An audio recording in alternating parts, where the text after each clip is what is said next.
Kuwa saduna laijaba miyoy anibu phubugi mathakta nongmei phawbu kapthoktuna hatnabo hotnaramada senabasing phaduna dandi pidrabadi khongjang sangsilagane ngasi February gi tang 18 Manipur Top Channel dagi ngarang numidang pung 8 makhairom taba hairok part 2 debi mandap laikai da leiba pan dukan amadigi kuwa saduna lairiba miyoy anibu maikhum uplaga makhutta utup watup amadi nongmei paiduna lakpa miyoy nipana phuduna hatnabo hotnaramada senaribasing mari lainabasingna athubuta phaduna dandi pidrabadi praja miyamgo loinana makhal makha kayagi khongjang sangsinaba sem sare haina JSC against the targeting and gun firing of Laisram Rojit and Thoksom promote ki maikadigi phongdorakli hiramasi matang ngasi Manipur Press Club ta pangthokiba paumising unaba amada JSC dugi convener maibam tomthina phongdokhibada dukandagi kwasa dun leijaba hairok part 2 bazar mamangdagi RDNPR da driver oina thabak tawriba Laisram Rojit amadi hairok part 3 lamari phangbadagi police department da constable oiriba Thoksom promote anibo maikhum upamiyoy nipan aduna phubagi mathakta nongmei phawba kapthoktuna hatnaba hotnarambagi thawong asi JSC na akan mamongna kandem tawi haike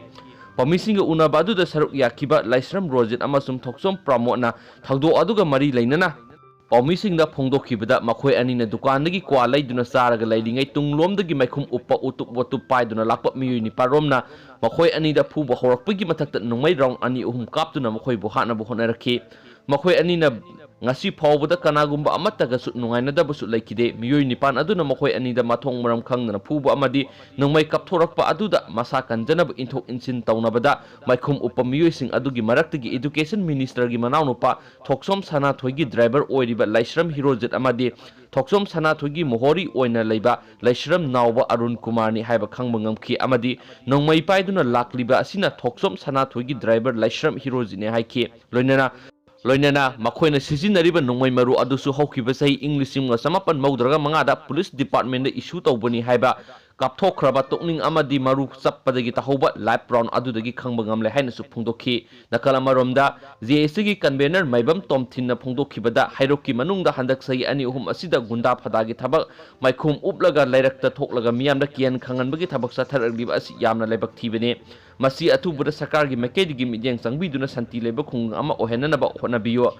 Mara laitaba miyoida onsinduna nongmai kapsilambagi thoudok asigi mayokta ngasi ayuki pung 8 tabada hairok police station na complaint tawba satke adubu station asigi osina delay tawduna nungthil pung 3 rom tabada complaint adu lawduna FIR ama launch tokhe hojik misam prajada onsinduna aki khangpiriba miyoising asi pung 13 phawbagi manungda phaduna dandi pidrabadi JSC na praja singa kusam naraga akan makhungdang sangchinabasu sem sare haina su mahna phongdokhi